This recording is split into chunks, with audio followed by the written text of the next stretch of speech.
கர்ம வினை மிச்ச சொச்சம் இருக்குன்னு வைங்களேன், அதை காட்டிடுவார். இந்த பிள்ளைக்கு வந்து முடிஞ்சு போச்சுன்னு நினச்ச இடத்துல அதனுடைய உயிரை மீட்டு கொடுத்து உடம்பை சரி பண்ணி விட்டாரு. இந்த வயசூரி போயிடுச்சு, அதோடு சேர்த்து அந்த பிள்ளைக்கு கண் பார்வையும் போச்சு.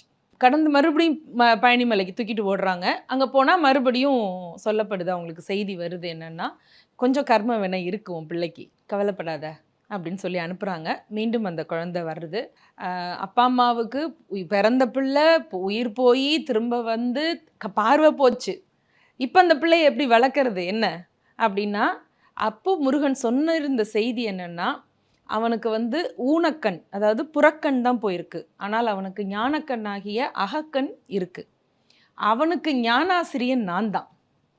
முருகனே சொல்கிறார், நான் தான் அவனுக்கு ஞானாசிரியன், கவலைப்படாம போ. டாக்டர் ஸ்ரீவர்மாஸ் வெல்னஸ் குருஜி ஆயுர்வேத மருத்துவ முகாமில் பங்கு பெற 9500946634 என்ற எண்ணை தொடர்பு கொள்ளவும்.